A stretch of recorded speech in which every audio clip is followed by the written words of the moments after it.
Hello children, I hope you all are doing well. Dear children, welcome back to our another session of chapter 3rd. Chapter 3rd is safety and first aid. So first aid for animal bites. Bites from dogs can be very dangerous. In case of an animal bite, wash the bite with a lot of soap and water. देखिए कोई भी dog अगर आपको काट लेता है तो वो बहुत ही ख़तरनाक हो सकता है। तो ऐसे केसेस में हमें क्या करना चाहिए कि जब भी आपको कोई एनिमल बाइट कर ले, काट ले, सबसे पहले हमें क्या करना चाहिए, wash the bite with a lot of soap and water, कि आपको बहुत ही अच्छे से जिस जगह पर, जिस प्लेस पर उसने बाइट किया है, तो जो अफेक्टेड एरिया है वहाँ पे आपको उसको, उस एरिया को सॉप और वाटर की हेल्प से बहुत ही अच्छी तरह क्लीन करना चाहिए, वॉश करना चाहिए। Apply an antiseptic cream on the wound, then आपको वहाँ पर उस जगह पर क्या अप्लाई करना है, उस वाउंड पर antiseptic cream, and cover it with a clean bandage. Take the person to a doctor immediately. Then आप उसे क्लीन बैंडेज से कवर करेंगे और फिर जो पर्सन है उसे आप डॉक्टर के पास जल्द ही लेकर जाएंगे, क्योंकि किसी भी एनिमल का आपको कोई भी एनिमल काटता है तो वो बहुत ही डेंजरस हो सकता है। A person bitten by poisonous snake must be rush to the hospital immediately. अगर किसी भी पर्सन को कोई भी जहरीला स्नैक जो होता है, जहरीला सांप होता है, अगर वो काट लेता है तो इस केस में हमें थोड़ी सी भी लेट नहीं करना चाहिए और जल्दी ही जो पेशेंट है उसको जल्द ही हॉस्पिटल लेकर जाना चाहिए। A bandage should be tied to stop the bitten limb from moving. और एक बैंडेज इस तरह से बांधनी चाहिए, टाई करनी चाहिए कि जो बिटन एरिया है वो मूव ना करे। Okay. For bee and wasp stings. Bee आप जानते हैं जो मक्खी, मधुमक्खी होती है, और वास्प ततैया जिसे बोलते हैं, ठीक है। एक इंसेक्ट होता है जिसपे येलो सी स्ट्रिप्स होती हैं, वो भी बहुत ही बुरी तरह से आपको बाइट कर सकता है।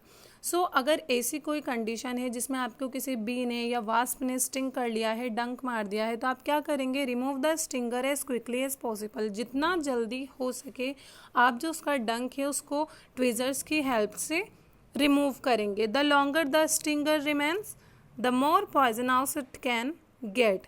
जितने लंबे टाइम तक आप इसने किसी बी ने या किसी वास्प ने आपको डंक मारा है, अगर वो जितने लंबे टाइम तक आपकी बॉडी में जिस जगह पे या काटा है वहाँ रहता है, वो उतना ही ज़्यादा जहरीला हो सकता है।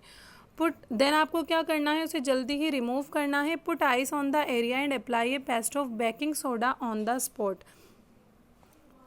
आप क्या करेंगे कि जो अफेक्टेड एरिया है वहाँ पर आइस अप्लाई करेंगे। देन आप बेकिंग सोडा, आप सभी जानते हैं हमारे घरों में बेकिंग सोडा इजीली अवेलेबल होता है हमारे किचन में। आप उसका वाटर के साथ पेस्ट बनाएंगे और उस अफेक्टेड एरिया पे अप्लाई करेंगे। Clear?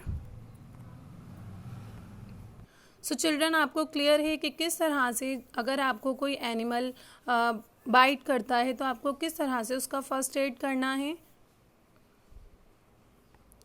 So next is first aid for knows bleeds. हमारी कॉमन लैंग्वेज में बोला जाता है नोज़ ब्लीड को नक्सीर जिसे हम कहते हैं, ठीक है। तो अगर किसी की नोज़ से ब्लीडिंग होती है तो इस कंडीशन में हम क्या कर सकते हैं और हमें कौन सा फर्स्ट एड देना चाहिए। Nose bleeds can happen all of a sudden. Nose bleed जो होता है वो अचानक ही हो सकता है आपको किसी भी कंडीशन में, ठीक है। In case of a nose bleed make the person sit and tilt the head upward. Okay. ऐसी कंडीशन में आपको क्या करना है कि जो पर्सन है उसको आराम से बिठाना है, उसको कंफर्टेबल फील करवाना है। Pinch the soft part of the nose for at least 5 minutes to stop the nose bleed. Then आपको क्या करना है कि उस पर्सन की जो नोज़ का सॉफ्ट पार्ट होता है, यानी अपना जो ये टिप वाला पार्ट है नोज़ का, इसे आप क्या करेंगे, हल्का सा पिंच करेंगे। ओके। और उसको इस तरह से पिंच करके आप 5 मिनट्स तक ये करेंगे, जिससे कि क्या होगा कि जो नोज़ की ब्लीडिंग है वो स्टॉप हो जाएगी। Clear? As you can see in this picture कि किस तरह से नोज़ ब्लीड में आपको फर्स्ट एड देना है। आप क्लियरली देख सकते हैं आपकी स्क्रीन पर कि नोज ब्लीड की कंडीशन में आपको क्या करना है। Next is first aid for sprain. Sprain means मोच आ जाना।